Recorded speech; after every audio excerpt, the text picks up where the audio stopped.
Saya akan sebutkan misal salah satu contoh kisah. Ibnu Qayyim rahimahullah Al-Jauzi mengangkat kisah tentang Abi Qudamah, ya. Seseorang yang disebutkan namanya oleh beliau. Sudah pernah saya sebutkan cerita ini belum? Selalu belum, ya. Baiklah. Abi Qudamah, kata Ibnu Jauzi, adalah seseorang yang suka berjihad. Di zaman dulu, zaman tabi'in, suka berjihad, berperang. Dan dia selalu memotivasi orang untuk berjihad. Ditanya di salah satu masjid itu, dia lagi pulang dari jihad, pengalaman apa yang paling berkesan bagi anda di kancah peperangan jihad? Dia bilang, kisah seorang anak muda yang bertemu bidadari. Maka orang tanya, seperti apa ceritanya? Dia bilang, satu waktu saya pulang ke negeri saya, di kotanya. Kemudian saya motivasi orang untuk berperang, berjihad. Disampaikanlah motivasi, ayat-ayat, hadis, kisah-kisah nyata. Sampai orang-orang pada termotivasi untuk berjihad. Dia bilang, setelah selesai saya pulang, besok saya ingin bentuk pasukan, bergabung dengan pasukan muslimin untuk berjihad. Ya. Waktu saya pulang ke rumah, dia bilang tiba-tiba ada suara perempuan depan pintu. Memanggil, wahai Abi Qudamah, Abi Qudamah. Dia bilang, saya baca, a'udzubillahi minasyaitonirrajim. Jangan sampai ini godaan syaitan. Perempuan malam-malam memanggil-manggil depan rumah. Dia enggak bilang, saya enggak mau buka pintu. Terdengar lagi suara kedua kali, Abi Qudamah, Abi Qudamah, buka pintu. Suara perempuan. Dia bilang, a'udzubillahi minasyaitonirrajim. Saya enggak mau buka ini, takut jadi fitnah, gitu kan. Terus perempuan itu rupanya nyaut depan pintu. Dia bilang, wahai Abi Qudamah, bukankah anda yang memotivasi kami berjihad? Dan saya terpengaruh dengan itu. Saya ingin menyumbang sesuatu. Bukalah pintunya. Dia bilang, saya dengar orang ini mau nyumbang hubungan dengan jihad, saya buka pintu. Perempuan itu rupanya bercadar. Dia bilang, pada saat saya buka pintu dan di hadapan saya tahu kalau orang ini, kalau tidak pakai cadar, luar biasa Allah berikan kelebihan fisiknya. Terlihat. Wanita ini punya kecantikan tapi dia tutup auratnya. Lalu saya alihkan pandangan saya dan saya katakan, apa yang akan engkau sumbang ibu? Dia bilang, sesuatu yang paling indah dari tubuh saya, hai Abi Qudamah, adalah rambut saya. Saya memiliki rambut yang sangat bagus dan panjang. Maka saya sudah memotongnya dan saya sudah membentuknya supaya menjadi tali kekangan kuda. Maka saya minta agar rambut saya ini engkau jadikan tali kekangan kudamu, agar minimal rambutku ikut berperang. Abi Qudamah bilang, saya heran dengan imannya ibu ini. Luar biasa ini. Gak pernah ada orang terfikir seperti itu. Rambutnya panjang, lebat, tebal, dipotong, lalu dibuat sedemikian rupa sehingga bisa menjadi tali kekangan kuda. Gitu. Pakailah ini Abi Qudamah. Abi Qudamah bilang, baiklah, diambil. Pada saat sudah diambil, Abi Qudamah mau tutup pintu, dia bilang, sebentar, masih ada satu lagi Abi Qudamah. Dia bilang apa? Suami saya mati syahid. Dan semoga Allah terima, semoga juga kami disatukan di surga. Dan dia mewariskan seorang anak laki-laki yang mirip seperti dia. Maksudnya keimanannya, fisiknya, segala macam. Saya harap anda tidak menolak anak saya besok ikut berjihad. Kata Abi Qudamah, baiklah. Tutup pintu, besok pagi habis sholat subuh, habis syuruk, menjelang duha, berkumpullah orang-orang yang mau ikut jihad untuk bergabung dengan pasukan muslimin.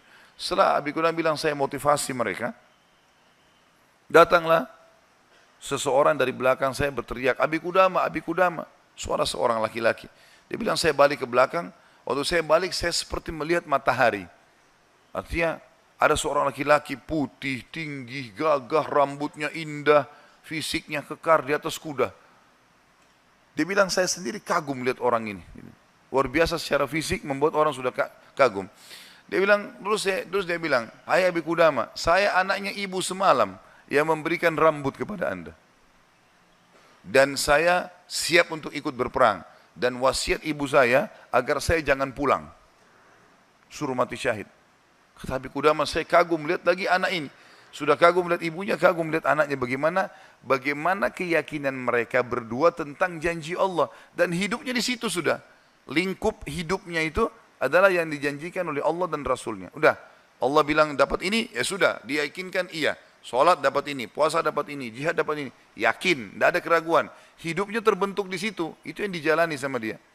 Dia yakin meninggalkan juga dosa, ini adalah pintu yang baik. Kalau dia buat, dia akan jauh dari Allah. Maka dia berada di lingkup itu, kendaraan itulah.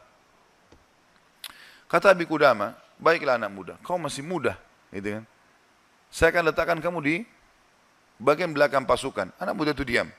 Dia bilang, Abi Qudamah bilang, ini saya tentu simpulkan ceritanya ya, karena saya tidak hafal secara lafaz letter tentang kisah, tapi saya datangkan poinnya gitu. Kata Abi Qudamah waktu perang lagi berkecamuk, tiba-tiba anak muda ini sudah ada di depan. Lalu saya lihat dia, dan memang di pikiran saya dia bilang cuma anak muda itu saja. Saya datangin dia, hai anak muda mundurlah. Kamu masih muda, belum berpengalaman, gitu kan. Saya khawatir atas dirimu. Dia bilang, wahai Abi Qudamah, Allah berfirman, hai orang-orang beriman, kalau kalian bertemu dengan orang kafir, jangan kalian mundur. Allah bilang, jangan mundur, Anda suruh saya mundur. Gitu. Gitu. Kata Abi Qudamah, saya nggak bisa bantai ini karena dia pakai ayat. Gitu.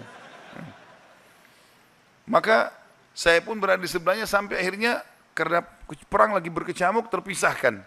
Otomatis terpisahkan.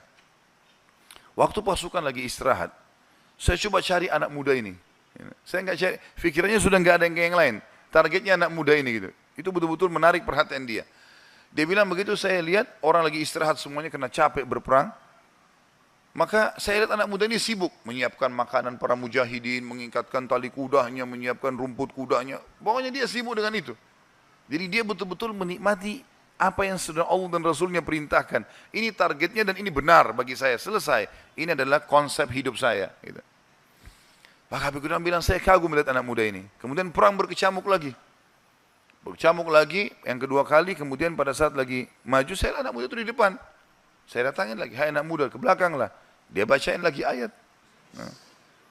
Wahai Abi Qudamah, Allah berfirman, hai orang beriman, kalau bertemu dengan orang kafir, jangan kalian mundur. Bagaimana Allah bilang jangan mundur, Anda suruh saya mundur? Abi Qudamah diam, tidak bisa bantah karena dikatakan ayat.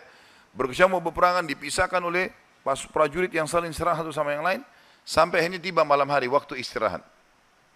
Kata Abi Qudamah, dua pasukan istirahat, lalu saya cari, di mana anak muda ini, di kemah mana dia? Cari-cari sampai dapat kemahnya. Kata Abi Qudamah, waktu saya masuk dalam kemahnya, saya temukan anak muda itu sedang tertidur dan senyum. Senyum lebar gitu. Saya penasaran anak muda ini lagi mimpi apa gitu. Dia bilang saya tunggu sampai senyumnya sudah redah, kemudian saya tepuk, bangunkan. Hai anak muda bangunlah. Apa yang kau lihat dalam mimpimu? Kata anak muda ini, demi Allah wahai Abi Qudamah, saya melihat saya masuk ke surga.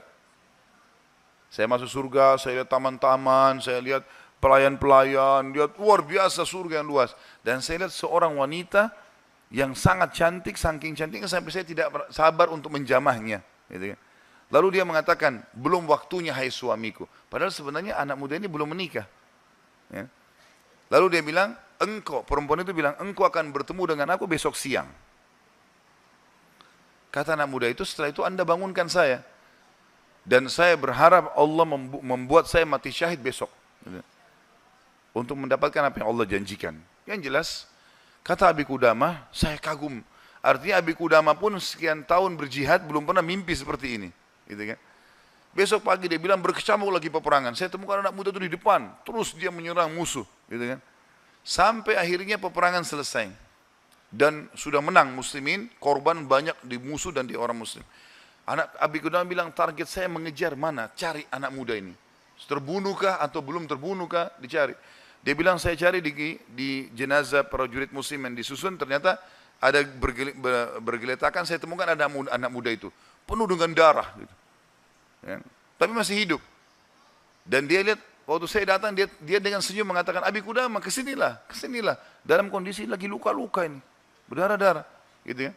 Kata Abi Qudamah, saya pun datang. Apa beritamu hai anak muda? Dia bilang, hai Abi Qudamah, kalau kau pulang nanti ke kampung kita, ke negeri kita, sampaikan ke ibu saya salam dan bilang impian beliau sudah terkabulkan. Artinya, saya akan menyusul ayah saya mati syahid. Lalu pesannya ini luar biasa. Dia bilang apa? Wahai Abi Qudamah, apa kau ingat kisah tadi malam bidadari dalam mimpi saya? Kata Abi Qudamah, iya. Sekarang ada di sebelah saya. Sedang senyum dan menunggu ruh saya keluar. Lalu dia akan membawa saya ke surga.